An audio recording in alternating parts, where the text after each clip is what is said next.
Sejam muito bem-vindos. Eu sou o Dr. Maurício Amaral de Almeida, psicólogo cognitivo e sexólogo. E o nosso tema de hoje é: você conhece a sua identidade sexual? Com quantas pessoas você gostaria de se relacionar?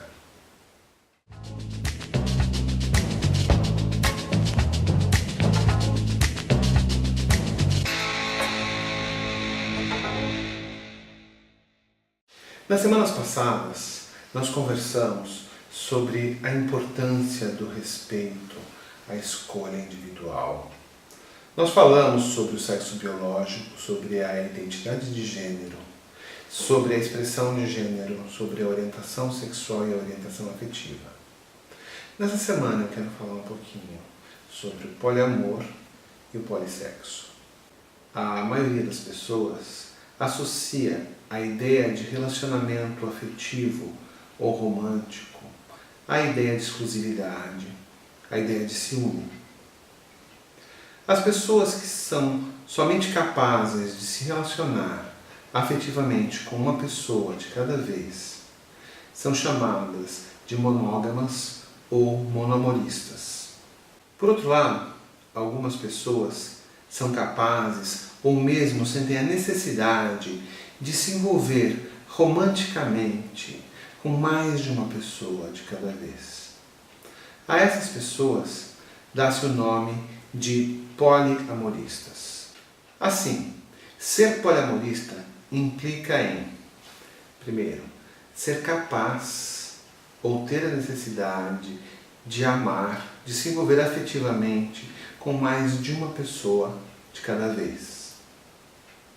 Ser capaz de ser honesto e transparente com relação a esse tipo de relacionamento e essa forma de afetividade.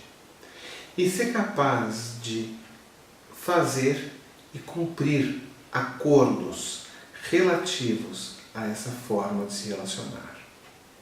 Por outro lado, ser poliamorista não implica em falta de compromisso, não implica na construção de relacionamentos totalmente livres, não implica em traição, não implica em sexo sem amor ou sexo sem compromisso. Muitas vezes as pessoas confundem o poliamor com o polissexo. E o que seria o polissexo? O polissexo, diferente do poliamor, é o desejo de se envolver sexualmente e não necessariamente afetivamente com mais de uma pessoa ao mesmo tempo.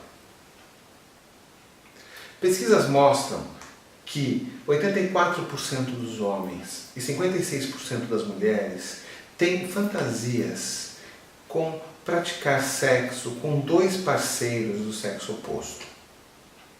Acontece que ter a fantasia é muito diferente de viver a experiência na realidade.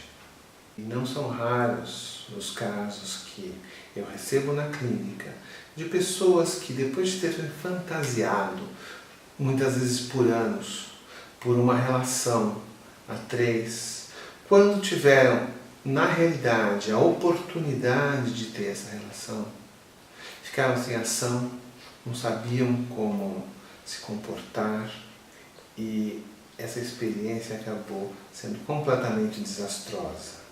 É muito importante a gente entender que existe uma diferença entre fantasia e realidade. Por outro lado, existem pessoas que só podem conceber se relacionar sexualmente com uma pessoa de cada vez, com uma pessoa em cada momento da sua vida, que só podem conceber se relacionar sexualmente dentro de uma relação afetiva, monogâmica e estável. A essas pessoas nós damos o nome de monossexuais. E você? É poliamoroso ou monoamoroso? Polissexual ou monossexual? No último vídeo dessa série, nós vamos falar sobre a questão da sexualidade convencional e alternativa e sobre a questão da relação entre sexualidade e poder.